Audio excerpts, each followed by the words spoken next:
لا يحيا ومن يأته مؤمنا، اور جو لوگ ایمان کے ساتھ جائیں گے، اللہ کو مان کر زندگی گزار کے جائیں گے، اللہ کی مان کر زندگی گزار کر جائیں گے،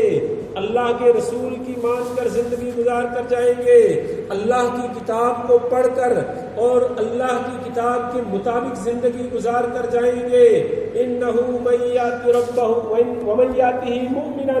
جو لوگ ایمان کے ساتھ زندگی گزار کر آئیں گے،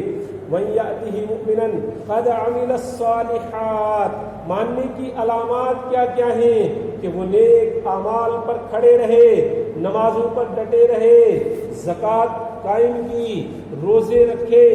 حج کیا، جتنے بھی نیک اعمال ہیں، قد عمل الصالحات، انہوں نے اچھے اعمال بھی کیے ہوں گے، فاولئک لهم الدرجات العلی، یہ وہ لوگ ہیں جن کے لیے اللہ نے بڑے بڑے عالی شان اور بڑے بڑے بلند درجات بنائے ہیں، اولئک لهم جنات تجری من تحتها الانہار، ان کے لیے باغات ہوں گے جن کے نیچے نہریں جاری ہوں گی، خالدین فیہا، اور اس میں ہمیشہ ہمیش رہیں گے۔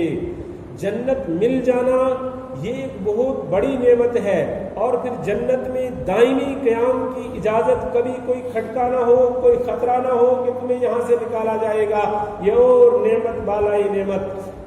خالدین فیہا وذالک جزاء من تزکا، اور یہ بدلہ ہوگا ان لوگوں کا جنہوں نے اپنے آپ کو سنوار لیا، جو اس دنیا سے اپنے آپ کو سدھار کر سنوار کر اپنے رب کے سامنے پیش کرے گا، اس کے لیے یہ بدلہ ہے۔ تو میں نے بات یہاں سے شروع کی تھی، روئے زمین پر بسنے والے سارے انسان اللہ کے بندے ہیں، اور بندے کا کام ہے بندگی کرنا۔ جو بندہ بندگی نہ کرے، بندگی سے جی چرائے، ٹال مٹول کرے، کترائے، وہ بندہ نہیں رہتا، وہ گندا ہو جاتا ہے۔ خواجہ عزیز الحسن مجذوب رحمۃ اللہ علیہ کی زبان میں، تو برائے بندگی ہے یاد رکھ، تو برائے بندگی ہے یاد رکھ، بہر سر افگندگی ہے یاد رکھ، چند روزہ زندگی ہے یاد رکھ، ورنہ پھر شرمندگی ہے یاد رکھ۔ یہ زندگی آمد برائے بندگی، زندگی آمد برائے بندگی، زندگی بے بندگی شرمندگی۔ زندگی اللہ نے دی ہی بندگی کے لیے ہے، اللہ کی عبادت کے لیے ہمیں زندگی ملی ہے۔ جو اس کو اللہ کی عبادت میں لگائے گا، اس نے گویا زندگی کا حق ادا کیا، اس نے زندگی کو صحیح استعمال کیا، اور جو زندگی کو بندگی پر نہیں لگائے گا، اللہ کی عبادت پر نہیں لگائے گا، اس نے زندگی کو گویا ضائع کر دیا۔ اللہ ہماری حفاظت فرمائے، اللہ ہمیں زندگی میں بندگی کرنے کی اور اپنی عبادت کرنے کی توفیق عطا فرمائے۔ لیکن میرے ایمانی بھائیوں، یہ دنیا کا نظام، یہ دنیا کا سرکل، یہ انتظام کچھ اس ٹائپ سے ہے کہ جب سے دنیا قائم ہوئی ہے اور آئندہ جب تک قائم رہے گی، یہ حق اور باطل کا معرکہ چلتا رہے گا۔ کچھ لوگ اللہ کی بندگی پر قائم رہیں گے، کچھ لوگ اللہ کو یاد کرنے والے ہر دور میں کھڑے رہیں گے، اور کچھ لوگ اللہ کی بندگی سے جی چرانے والے، منہ موڑنے والے، ٹال مٹول کرنے والے، کترانے والے بھی ہر دور میں موجود رہیں گے۔ جب بھی اللہ کے گھر سے اللہ کا منادی آواز لگاتا ہے، اللہ اکبر اللہ اکبر اللہ اکبر اللہ اکبر، کہ اللہ سب سے بڑا ہے، لوگوں اللہ سب سے بڑا ہے، تمہاری ملازمت بڑی نہیں، تمہارا کاروبار بڑا نہیں،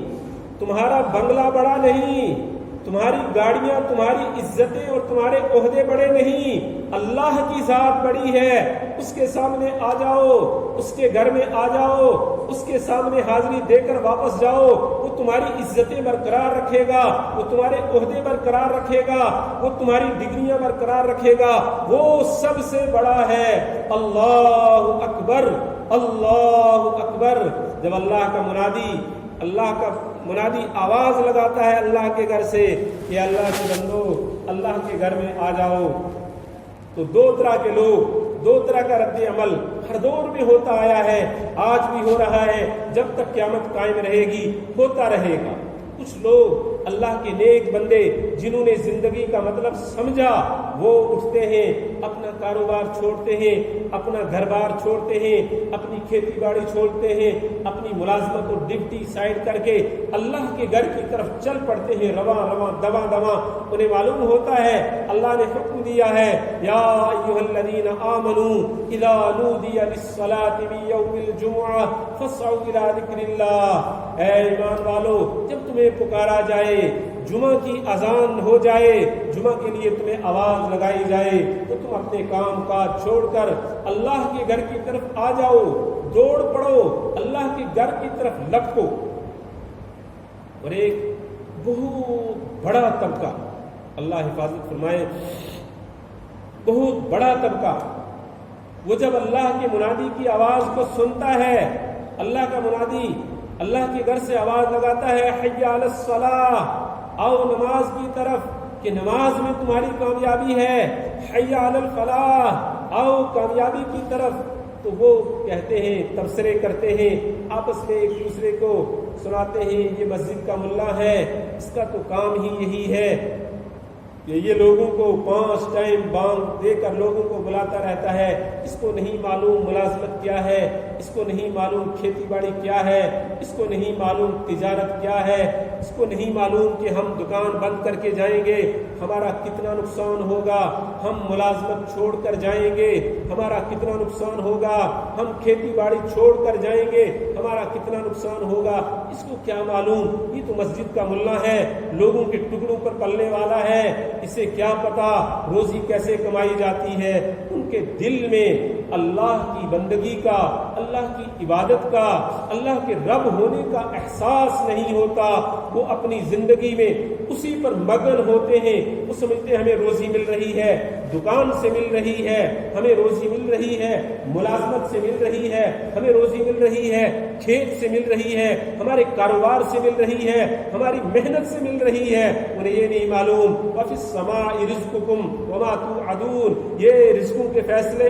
آسمان سے ہوتے ہیں، اللہ کی طرف سے ہوتے ہیں، اللہ رزقوں کے فیصلے اتارتے ہیں، پھر تمہیں روزی ملتی ہے۔ وہ یہ سب کچھ چھوڑ کر اپنی کھیتی میں، اپنی دکان میں، اپنی ملازمت میں، اپنے گھر بار میں الجھے رہتے ہیں، اللہ کے منادی کی آواز پر لبیک نہیں کہتے۔ اللہ ان سے ہماری حفاظت فرمائے۔ یہ ہم نے لوگوں کو سمجھانا ہے کہ ہماری کامیابی اللہ کے دین میں ہے، اللہ کے رسول صلی اللہ علیہ وسلم کے بتائے ہوئے طریقوں میں ہے،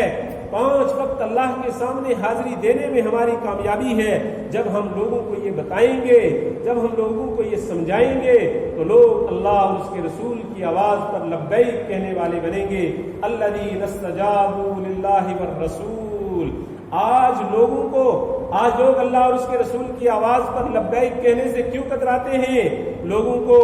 یہ احساس نہیں کہ یقینی کامیابی، اصلی کامیابی، دائمی کامیابی وہ اسی میں ہے، ورنہ وہ صحابہ کرام جو چوٹ کھا کر، مارے کھا کر، پھر بھی اللہ اور اس کے رسول کی آواز پر لبیک کہتے تھے۔ قرآن کی تعریف بیان کرتا ہے الذین استجابوا للہ والرسول من بعد ما اصابهم القرح،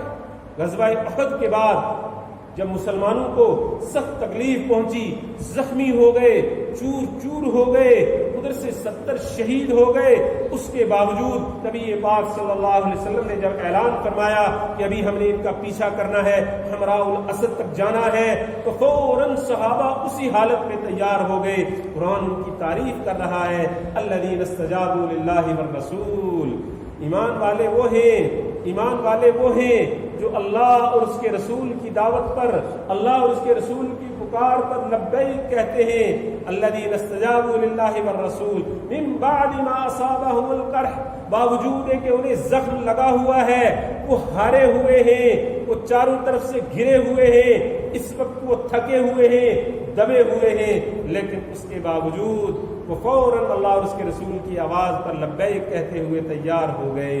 ایمانی بھائیوں،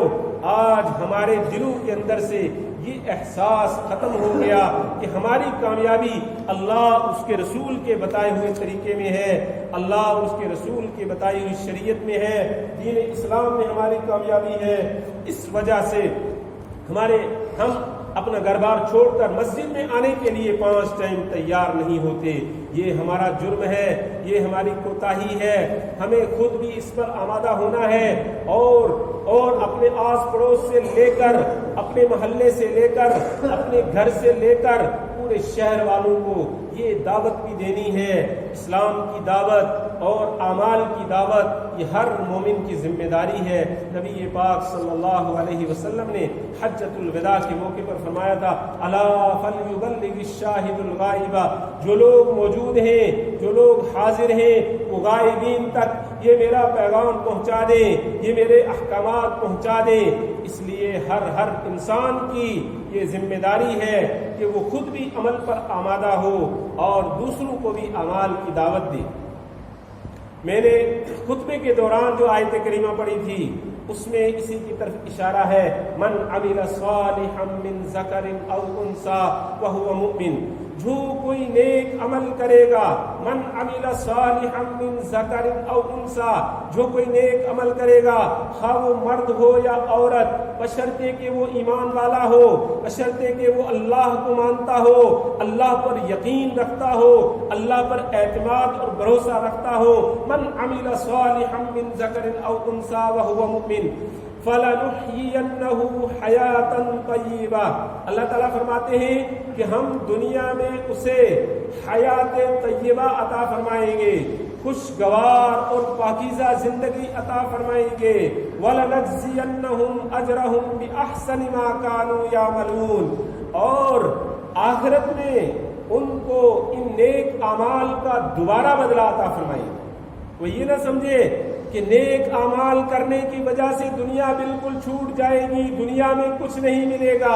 ایسا نہیں ہے۔ اللہ تعالیٰ فرماتے ہیں کہ ہم انہیں خوشگوار اور پاکیزہ زندگی عطا فرمائیں گے، ایمان والی زندگی، سکون والی زندگی، چین اور راحت والی زندگی، اللہ کی یاد والی زندگی میں جو مزہ ہے وہ ان بادشاہوں کو، ان اقتدار والوں کو، ان سیاست دانوں کو اور ان بڑے بڑے عہدوں پر فائز ہونے والوں کو اگر پتہ چل جائے، یہ اپنی سیاست کو لات مار کے، اپنے اقتدار کو لات مار کے اللہ کی یاد والی زندگی میں آ جائیں۔ اللہ کی یاد والی زندگی میں جو کیفیت ہے، جو لطف ہے، جو مزہ ہے، وہ انہیں معلوم ہی نہیں، یہ صرف دور دور سے سنتے ہیں، انہیں معلوم نہیں کہ اس خدا یاد والی زندگی میں، خدا کی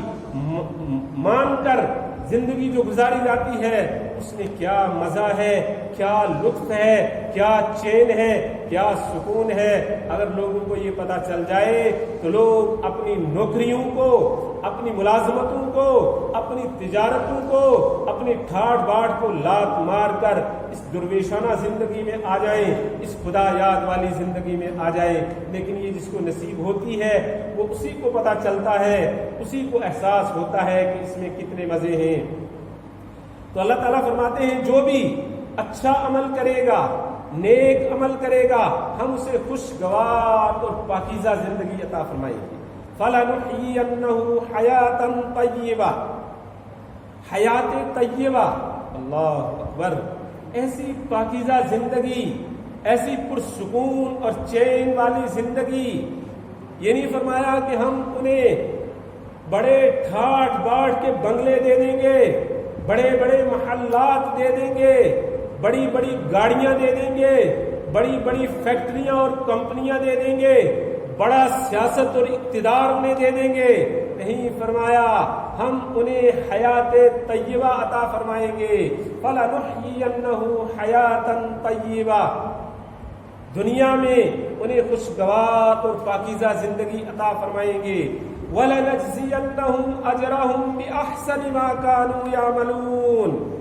اور آخرت میں دوبارہ انہی اعمال کا بدلہ، دنیا میں صرف خوشگوار اور پاکیزہ زندگی۔ علماء نے لکھا ہے کہ نیک اعمال کا اصل بدلہ، اصل صلہ اصل جزا قیامت میں ملے گی. دنیا میں صرف اس کے اثرات ظاہر ہوتے ہیں، اس کی برکات ظاہر ہوتی ہیں. وہ اثرات اور برکات حیات طیبہ کی شکل میں ایمان والوں کو ملتے ہیں جو اللہ کی یاد کے ساتھ نیک اعمال کے ساتھ زندگی گزارے گا. اور جو لوگ من مانی زندگی گزاریں گے، خدا کو بھول کر زندگی گزاریں گے، ان کے بارے میں اگلی آیت جو میں نے آپ کے سامنے پڑھی، وَمَنْ أَعْرَضَ عَنْ ذِكْرِي، اور جو لوگ، اللہ تعالیٰ فرماتے ہیں جو لوگ میرے ذکر سے اعراض کریں گے، وَمَنْ أَعْرَضَ عَنْ ذِكْرِي فَإِنَّ لَهُ مَعِيشَةً ضَنْكًا،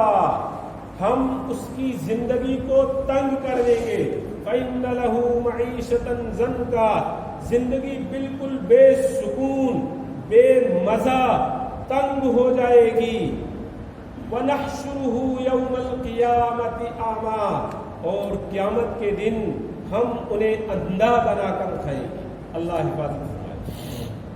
دنیا میں زندگی تنگ ہو جائے گی، یہ نہیں فرمایا کہ ہم ان سے مال دولت چھین لیں گے، انہیں غریب کر دیں گے، انہیں بالکل کلاش، مفلس، تنگ دست، بھکاری بنا دیں گے. نہیں، فرمایا فَإِنَّ لَهُ مَعِيشَةً ضَنْكًا، ہم ان کی زندگی تنگ کر دیں گے. دولت کی ریل پیل ہے، کمپنیاں ہیں اور گاڑیاں ہیں، بینک بیلنس ہے، بڑے بڑے عہدوں پر فائز ہیں، لیکن چین، سکون، راحت، آرام کیا چیز ہے نہیں معلوم. ہم تو صرف نام سنتے آئے ہیں، وہ جانتے نہیں چین کیا چیز ہے، سکون کیا چیز ہے، راحت کیا چیز ہے. گولیاں کھا کھا کر تھوڑی دیر کے لیے سوس ہو جاتے ہیں اور نرم نرم بستروں پہ پڑے رہتے ہیں، لیکن جو چین، جو سکون، جو راحت اللہ کی طرف سے ملنے والا تھا وہ ان کو نصیب نہیں ہوتا ہے. کیوں؟ کہ انہوں نے من مانی والی زندگی گزارنی شروع کی. انہوں نے رب چاہی سے انکار کر کے من چاہی کو اپنانا شروع کیا. انہوں نے سمجھا کہ دنیا کے پیسے میں، دنیا کے دولت میں ہماری کامیابی ہے. مکان اچھا ہوگا، سکون ملے گا، گاڑی اچھی ہوگی، سکون ملے گا، عہدہ اچھا ہوگا، عزت ملے گی، ڈگری اچھی ہوگی، اچھا موسٹ ویلکم ہوگا. یہ ساری چیزیں وہ بڑھتے رہے اور پھنستے رہے، بڑھتے رہے اور پھنستے رہے. آج انہیں پیچھے آنا نصیب نہیں ہو رہا، آج انہیں واپس لوٹنا نصیب نہیں ہو رہا. وہ آگے ہی بڑھتے جا رہے ہیں اور دن بدن پھنستے جا رہے ہیں، موت کے منہ میں پہنچ چکے ہیں. اس کے باوجود بھی وہ جس زندگی کا سکون تلاش کر رہے تھے، وہ جو چین تلاش کر رہے تھے، وہ انہیں ملا نہیں کہیں بھی. اللہ فرماتے ہیں وَمَنْ أَعْرَضَ عَنْ ذِكْرِي، جو لوگ میرے ذکر سے اعراض کر کے زندگی گزاریں گے، فَإِنَّ لَهُ مَعِيشَةً ضَنْكًا، ہم ان کی زندگی کو تنگ کر دیں گے. دنیا میں تنگیاں ہی تنگیاں، پریشانیاں ہی پریشانیاں ہوں گی. کبھی ان کو چین، سکون اور راحت نصیب نہیں ہوگا. دیکھنے میں لگے گا کہ یہ بڑے ٹھاٹ باٹ میں ہیں، اندر سے بالکل کھوکھلے. ظاہر میں یہ مسکراہٹ یہ خالی دکھلانے کی ہوگی، اندر سے بالکل سڑے ہوئے ہوں گے، کوئلے کی طرح سیاہ ہو چکے ہوں گے. اللہ فرماتے ہیں ہم ان کی زندگی تنگ کر دیں گے، ان کا چین، سکون، راحت چھین لیں گے. وَنَحْشُرُهُ يَوْمَ الْقِيَامَةِ أَعْمَى، اور قیامت کے دن ہم انہیں اندھا بنا کر اٹھائیں گے. قیامت کا دن ہوگا جب قبروں سے اٹھیں گے، ان کی بینائی سلب کر لی جائے گی. کبھی وہ ادھر گریں گے، کبھی ادھر گریں گے، کبھی ادھر آواز لگائیں گے، پکڑو، بچاؤ، بچاؤ. اول پہلا میں جب وہ قبروں سے اٹھ کر چلنا شروع ہوں گے تو ان کی بینائی سلب ہوگی. وہ جگہ جگہ دھکے کھائیں گے، جگہ جگہ ٹھوکریں کھائیں گے. پھر وہ عرض کرے گا قال ربی لما حشرتنی اعمی، پروردگار مجھے نابینا بنا کر کیوں اٹھایا؟ میں تو دنیا میں آنکھوں والا تھا. وقد کنت بصیرا، ربا میری بینائی کہاں گئی؟ ربا میری آنکھیں کیوں سلب ہو گئیں؟ وقد کنت بصیرا، میں تو دنیا میں اچھا خاصا دیکھتا تھا، میری بڑی بہترین بینائی تھی، آنکھیں تھیں. اللہ کی طرف سے جواب آئے گا قال کذالک اتتک آیاتنا، اللہ تعالیٰ فرمائیں گے تیری بینائی ہم نے اس لیے سلب کی، اس لیے کہ دنیا میں تیرے پاس ہماری آیات آئی تھیں، ہمارے احکام آئے تھے، ہماری طرف بلانے والے بندے آئے تھے، قال کذالک اتتک آیاتنا فنسیتها، تو نے دنیا میں ان کو بلا دیا، ان کی طرف توجہ نہیں کی کہ یہ تو ملا ہیں، مولوی ہیں، ان کا کام ہی یہی ہے، ان کو کوئی دوسرا کام نہیں۔ اگر ان کو تجارت کا پتہ چل جائے، اگر ان کو ملازمت کا پتہ چل جائے، ان کو کھیتی باڑی کا پتہ چل جائے تو یہ اپنی اس زندگی کو چھوڑ کر ادھر آ جائے۔ وہ دنیا میں ان کی طرف تو نے توجہ نہیں دی، تو نے میرے احکامات کو بھلا دیا۔ فَكَذَلِكَ الْيَوْمَ تُنسَىٰ، آج تجھے بھی بلا دیا جاتا ہے، آج تیری طرف کوئی توجہ نہیں کی جائے گی۔ آج رحمت کی نظر سے رب اسے نہیں دیکھے گا، آج اللہ مہربانی کی نظر سے اسے نہیں دیکھے گا۔ اعلان ہوگا، انہیں کھینچ کر اونے منہ جہنم میں پھینک دو، الامان والحفیظ۔ ایمانی بھائیوں، ایک لمبے عرصے سے ہم کہتے آئے ہیں، سنتے آئے ہیں کہ جو لوگ من مانی والی زندگی گزار کر جائیں گے اور جو لوگ اپنی مرضی کے مطابق زندگی گزار کر جائیں گے، اللہ اور اس کے رسول کے خلاف زندگی گزار کر جائیں گے، اللہ ان کو رحمت کی نظر سے نہیں دیکھیں گے۔ ان کے لیے حکم ہوگا، انہیں اوندے منہ گھسیٹ کر جہنم میں ڈال دو۔ آج ہم کہہ رہے ہیں، سن رہے ہیں، ہمیں اس کا احساس نہیں ہے۔ احساس جب ہوگا جب یہ آنکھیں بند ہوں گی، پھر پتا چلے گا کہ اگلی زندگی کی کیا قیمت ہے، کیا قدر ہے، کیا مقام ہے۔ اللہ نے بار بار آخرت پر اتنا زور دیا کہ آخرت کو یاد کرایا۔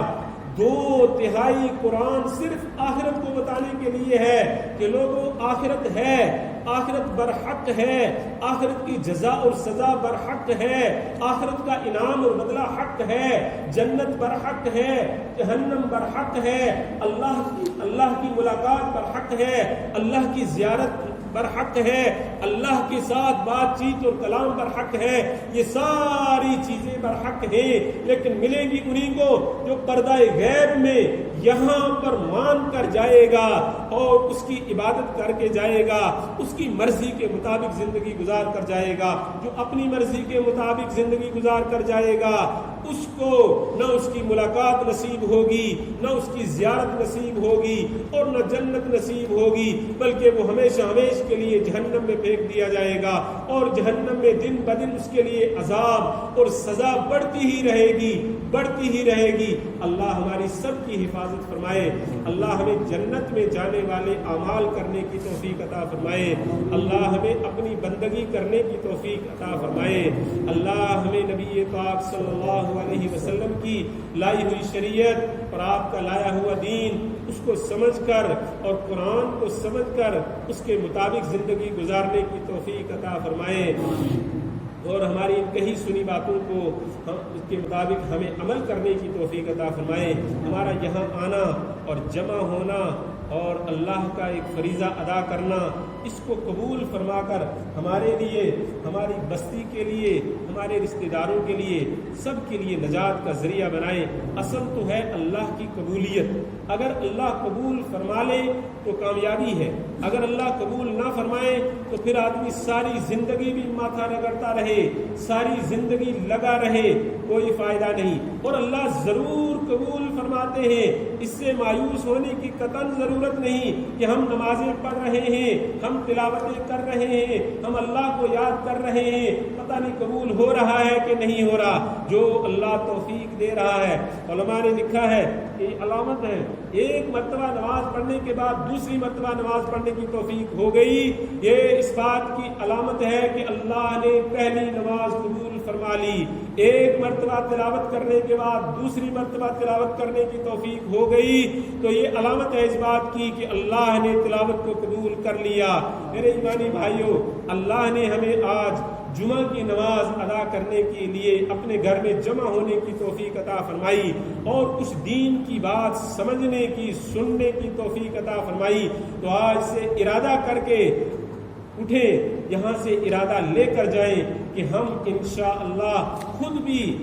اللہ کی مرضی کے مطابق، اللہ کے بتائے ہوئے طریقے کے مطابق زندگی گزاریں گے، نبی پاک صلی اللہ علیہ وسلم کی لائی ہوئی شریعت کے مطابق زندگی گزاریں گے، اور اس ذمہ داری کو اپنے اوپر اوڑھیں گے، خود بھی عمل کریں گے، دوسروں کو بھی ترغیب دیں گے، دوسروں کو بھی دعوت دیں گے، دوسروں کو بھی آمادہ کرنے کی کوشش کریں گے، دائی بن کر زندگی گزارنی ہے۔ اس امت کا ہر فرد دائی ہے، ہر فرد کی ذمہ داری ہے کہ وہ خود بھی عمل کرے اور دوسروں تک اس بات کو پہنچائے، دوسروں کو ترغیب دے، منتیں خوشامدیں کر کے اللہ سے جوڑنے والا بنائے۔ اللہ ہمیں اس بات کو سمجھنے کی توفیق عطا فرمائے اور ہماری اس حاضری کو قبول فرما کر ہمارے لیے نجات کا ذریعہ بنائے۔ ربنا تقبل منا انک